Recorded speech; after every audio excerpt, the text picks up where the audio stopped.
सकता, लेकिन मैं तुम्हें एक सलाह दे सकता हूँ।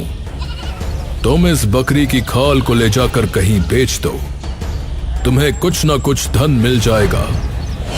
इतना कहकर मायावी भेड़िया दौड़ता हुआ जंगलों में गुम हो गया।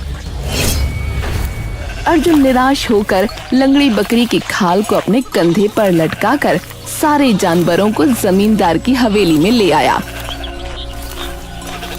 लेकिन जैसे ही अर्जुन जमींदार की हवेली पहुंचा, जमींदार ने अर्जुन की ओर देखकर कहा, अब देखो अर्जुन, अब मैं तुम्हें काम पर नहीं रख सकता। मेरा एक उसूल है, जब भी किसी की वजह से मेरे किसी जानवर को नुकसान पहुंचता है तो मैं उसे काम से निकाल देता हूं। कल से काम पर मत आना। ये सुनकर अर्जुन चौंक गया। ऐसा अत्याचार मत कीजिए जमींदार साहब।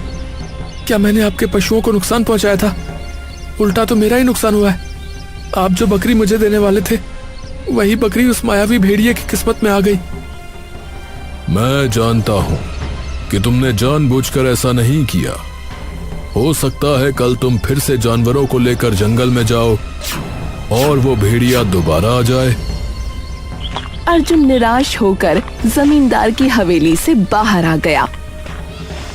अर्जुन अपनी झोपड़ी में बैठकर गहरी सोच में डूब गया। अब क्या करूं? मेरे पास तो खाने को भी कुछ नहीं है।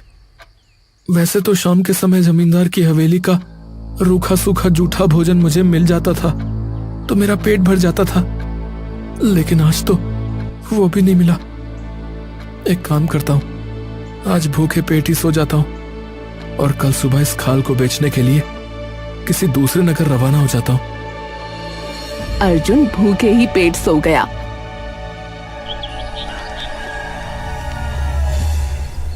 अगली सुबह अर्जुन बकरी की खाल लेकर अपने गांव से निकल पड़ा। दोपहर तक अर्जुन एक नगर पहुंच गया।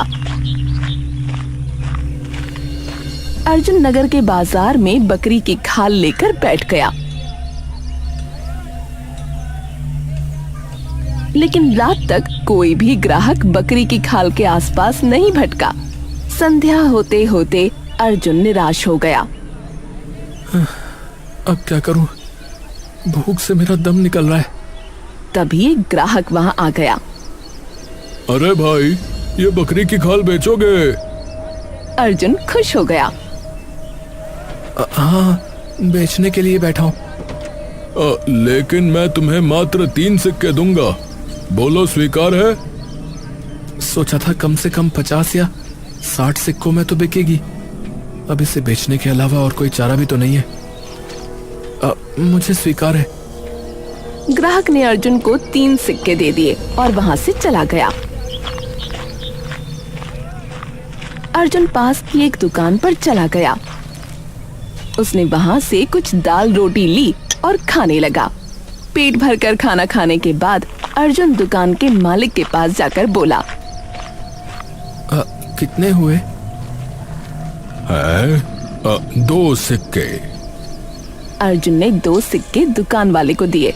अर्जुन कुछ दूर आगे जाकर खुद से बोला, पेट तो भर गया, लेकिन अब यहाँ ठहरू कहाँ? यहाँ तो बहुत ज्यादा ठंड पड़ रही है।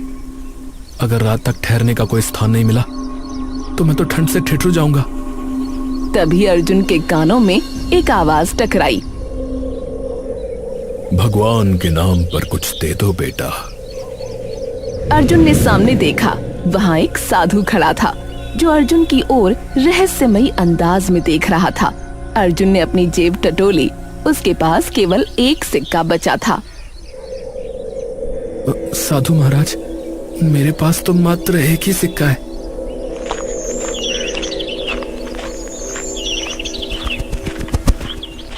साधु ने सिक्का लिया और रहस्यमयी अंदाज में अर्जुन की ओर देखा।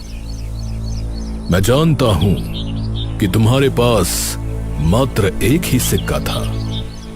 ये तो मात्र तुम्हारे लिए एक परीक्षा थी, परंतु मैं ये सिक्का तुम्हें वापस नहीं दूंगा। इसके बदले मैं तुम्हें एक बहुत ही महत्वपूर्ण चीज दूंगा। इतना कहकर साधु